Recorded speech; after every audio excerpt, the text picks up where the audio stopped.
नमस्कार, मैं Anju Chaudhary from GPC Jodhpur. Diploma in petroleum engineering branch के सेकेंड स्टूडेंट्स के लिए subject code PE 208 chemistry of hydrocarbon की फर्स्ट यूनिट के topic origin and formation of petroleum को डिस्कस करने जा रही हूँ। Origin and formation of petroleum, इसका ब्रीफ आइडिया हमने अपने लास्ट लेक्चर में लिया था। अब हम जानते हैं कि इसमें मेनली कौन कौन से स्टेप्स इंक्लूड होते हैं और कौन कौन सी थियोरीज दी गई हैं to explain the origin and formation of petroleum. Petroleum के ओरिजिन या पेट्रोलियम के उद्भव को हम 3 स्टेजेस में स्टडी करेंगे।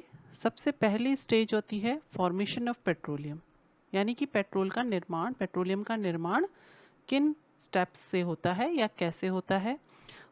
सेकेंड स्टेज जो है वो है माइग्रेशन ऑफ पेट्रोलियम, जो निर्मित पेट्रोलियम है वह किस प्रकार एक स्थान से दूसरे स्थान तक माइग्रेट करता है।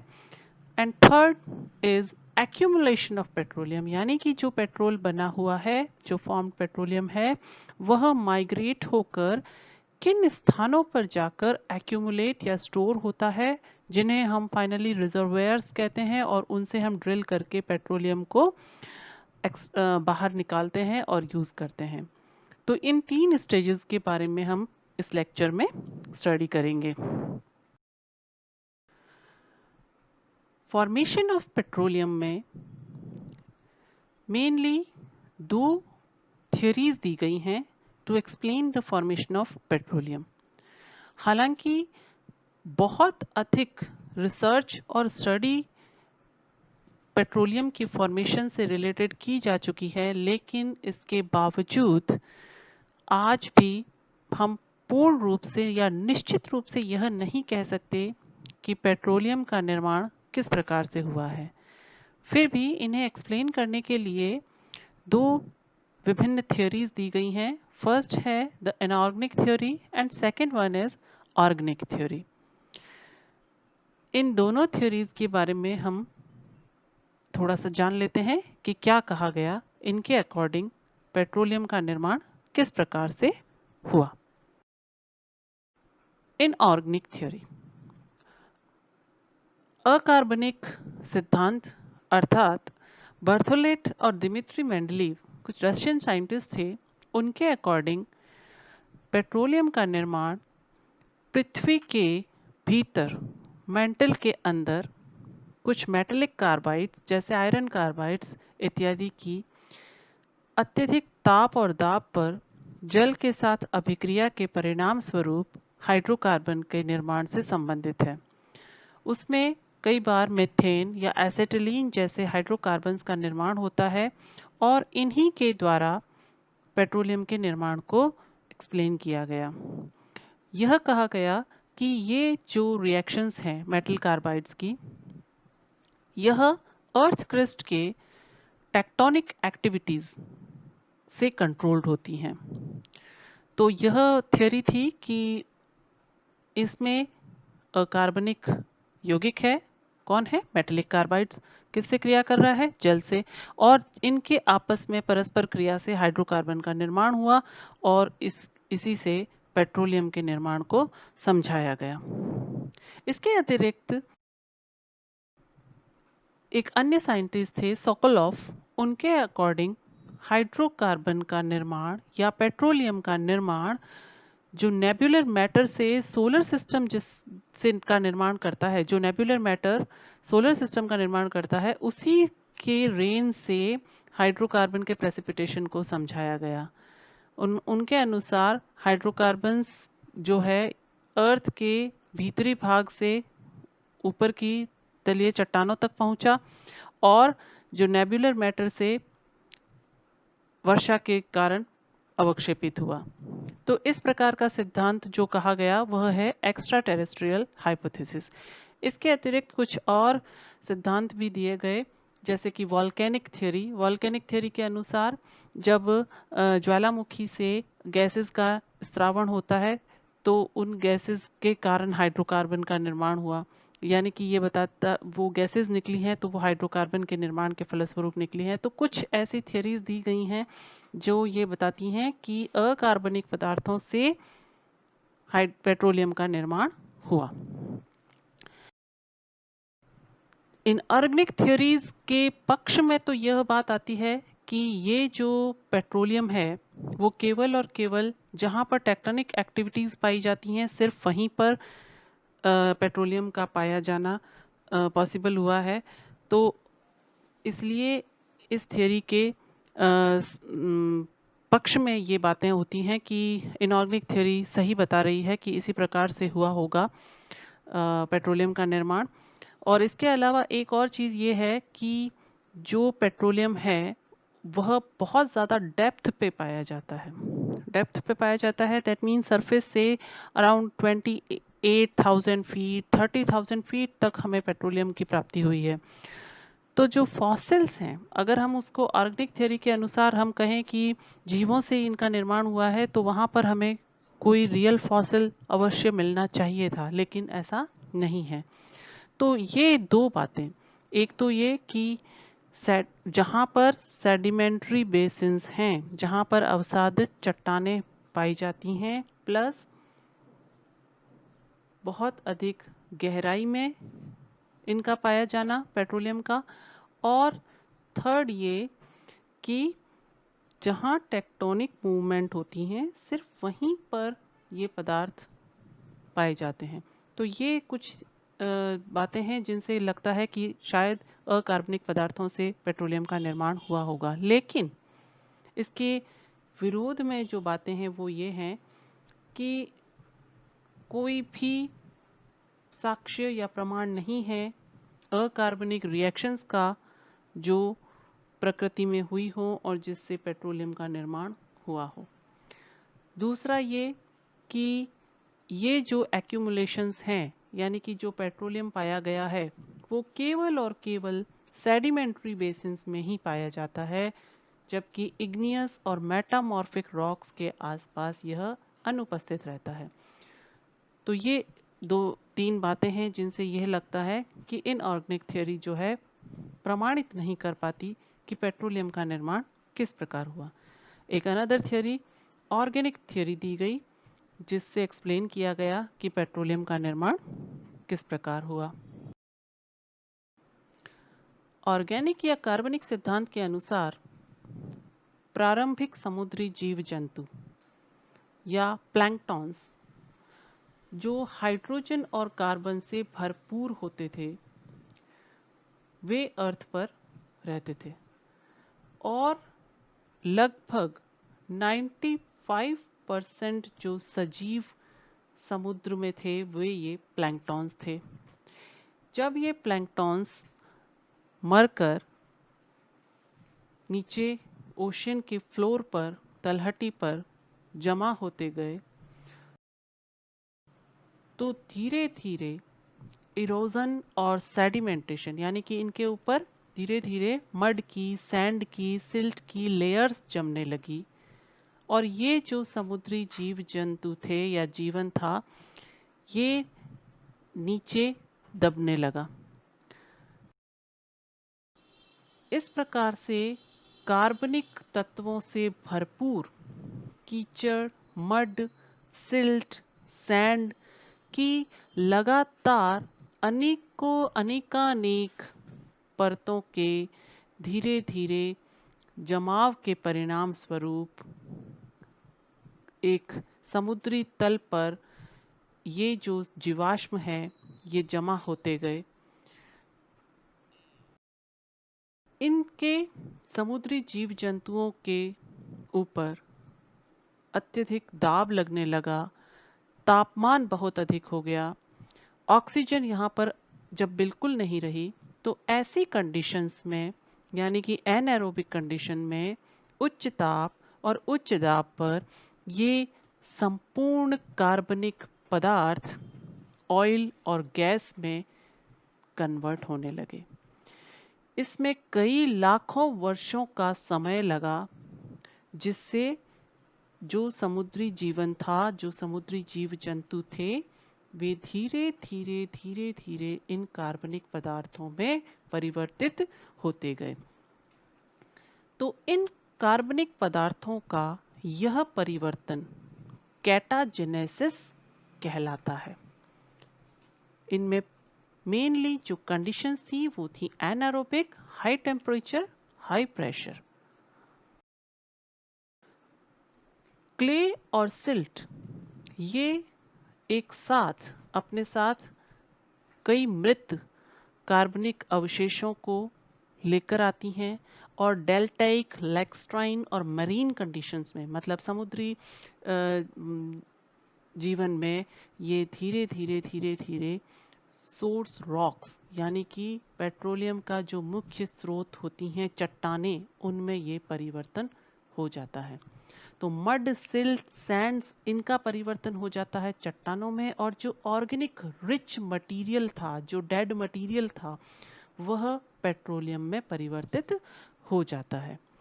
जो ये चट्टानें हैं ये ब्लैक कलर की होती हैं, ऑर्गेनिकली रिच होती हैं, कार्बनिक तत्व इनमें भरपूर मात्रा में मौजूद रहते हैं।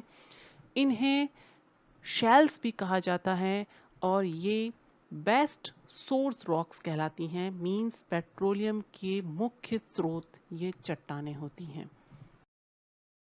ये चट्टानों का पिक्चर है जिसमें दिखाया गया है कि ये काले रंग की ऑर्गेनिक रिच कार्बनिक पदार्थों से भरपूर और पेट्रोलियम के मुख्य सोर्स के रूप में कार्य करती हैं।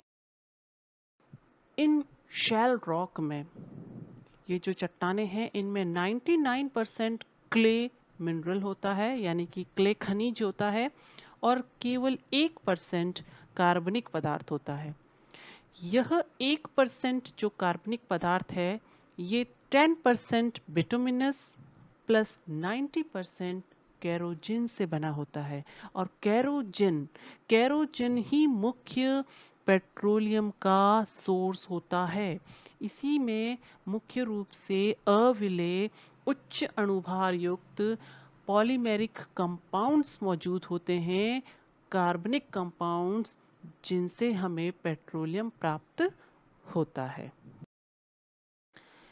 कैरोजिन का तापीय अल्टरेशन से क्रूड ऑयल का निर्माण होता है, जिसमें धीरे धीरे कार्बन की प्रतिशत मात्रा बढ़ती चली जाती है। एट शैलो डेप्थ यानी कि छिछले समुद्र में या कुछ कम गहराई पर सबसे पहले ऑर्गेनिक मटेरियल्स पे, कार्बनिक पदार्थों पे बैक्टीरियल एक्शन होता है। जीवाणुओं के क्रियाओं के फलस्वरूप नेचुरल गैस का निर्माण होता है, इसीलिए इसको बायोजेनिक गैस भी कहा जाता है।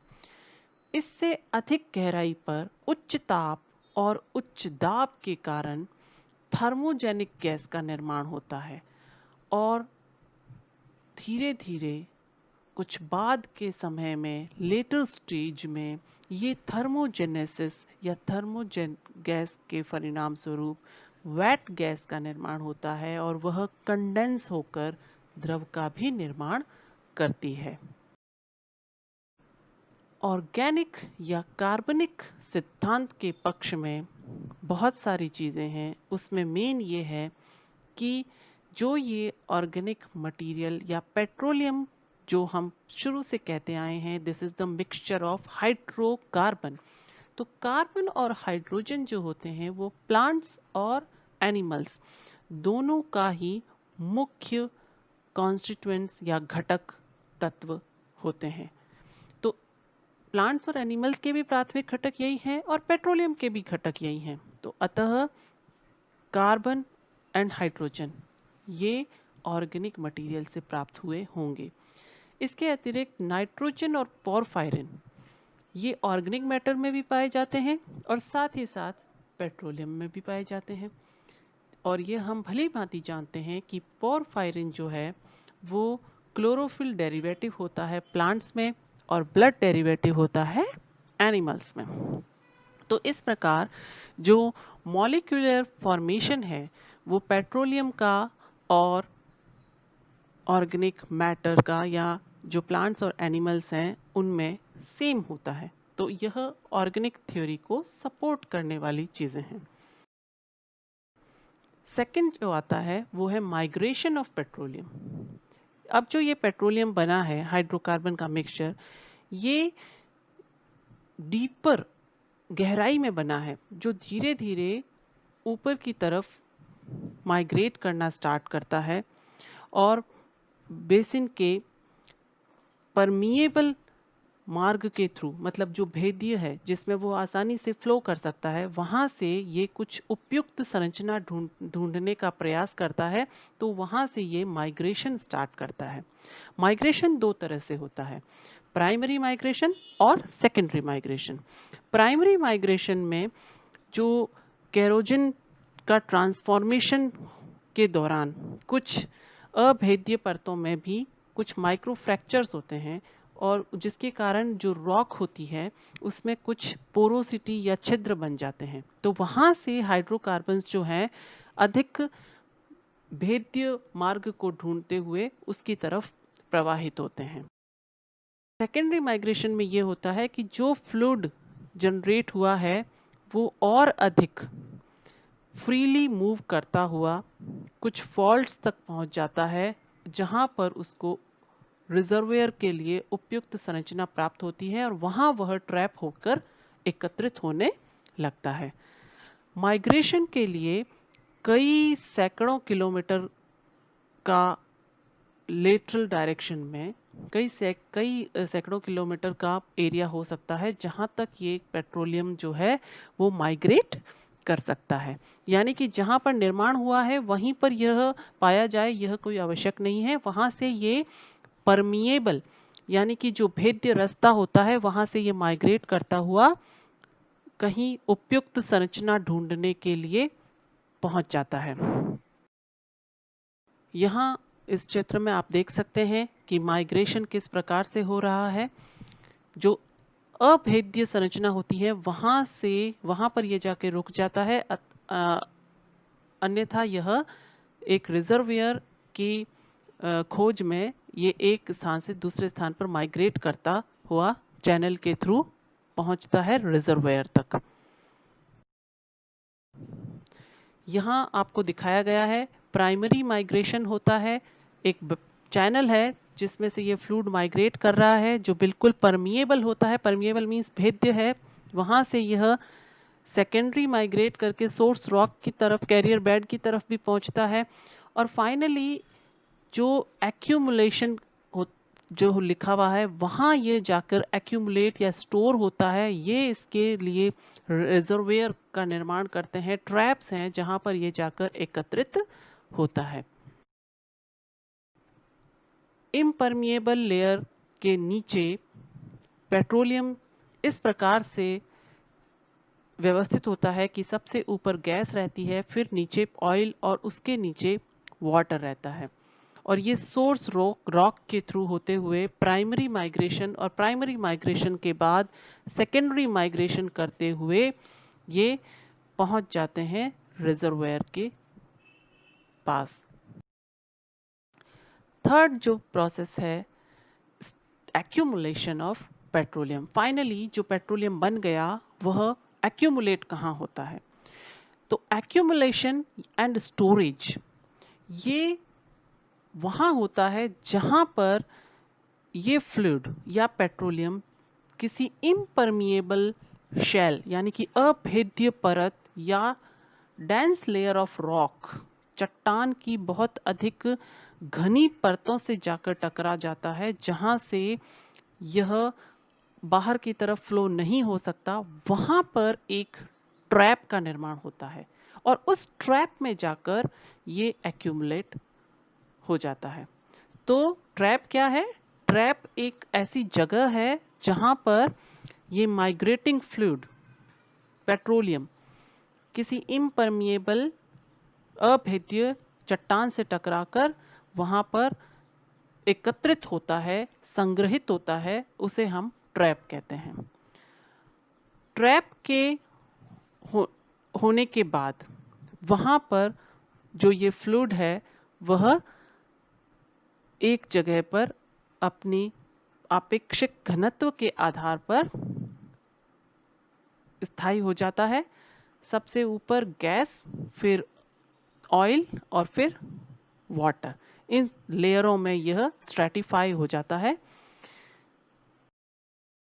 यदि यह माइग्रेटिंग फ्लूइड किसी ट्रैप का निर्माण न कर पाए तो यह धीरे धीरे और अधिक सरफेस की तरफ समुद्र से सरफेस की तरफ गति करते हुए बाहर की ओर निकल जाता है, जिसके एग्जाम्पल है सीपेज। सीपेजेस मतलब जो रिसाव होता है समुद्र में, कभी कभी तेल का ऊपर की तरफ रिसाव दिखाई देता है, या कभी कभी कहीं से नेचुरल गैस का, प्राकृतिक गैस का रिसाव हमें दिखाई देता है, या बिटुमिनस जो लेक्स होती हैं वो इन्हीं का कारण है। क्योंकि वहाँ पर ट्रैप का निर्माण नहीं हो पाया, तो यह जो पेट्रोलियम जो निर्मित था वह धीरे धीरे धीरे धीरे ऊपर सरफेस की तरफ फ्लो करता हुआ पहुंच जाता है। रिजर्वियर्स मेनली दो तरह के फॉर्मेशन से बनते हैं। क्लास्टिक फॉर्मेशन होता है, कार्बोनेट फॉर्मेशन होता है।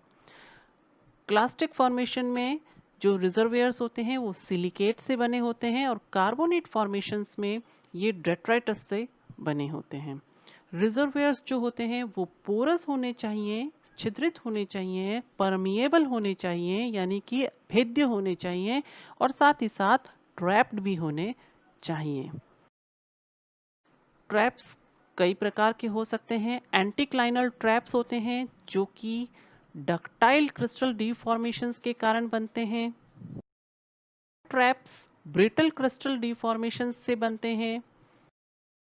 Stratigraphic traps impermeable strata seal के कारण बनते हैं।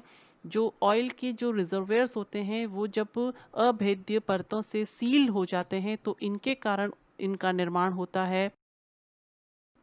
और एक लास्ट सॉल्ट डोम ट्रैप्स भी होते हैं जो कि समुद्र में पाए जाने वाले सॉल्ट के कारण ट्रैप के निर्माण से बनते हैं। तो इस प्रकार से कई कॉम्बिनेशन, कहीं कहीं कहीं पर ट्रैप्स का कॉम्बिनेशन होता है। जो फॉल्ट्स होते हैं वो एंटीक्लाइनल स्ट्रक्चर को बाउंड कर देते हैं और इस तरह से रिजर्वेयर का निर्माण होता है। कई सारे जो ग्लोबल रिजर्वियर्स हैं वो कॉम्बिनेशन ट्रैप्स के उदाहरण होते हैं जो मेनली एंटीक्लाइनर और फॉल्ट ट्रैप्स के कॉम्बिनेशन से निर्मित होते हैं। तो इस प्रकार आज हमने पेट्रोलियम के फॉर्मेशन, माइग्रेशन और एक्यूमुलेशन के बारे में स्टडी किया है। आगे हम रिजर्व्स और deposits of hydrocarbon in India के बारे में स्टडी करेंगे। Thank you.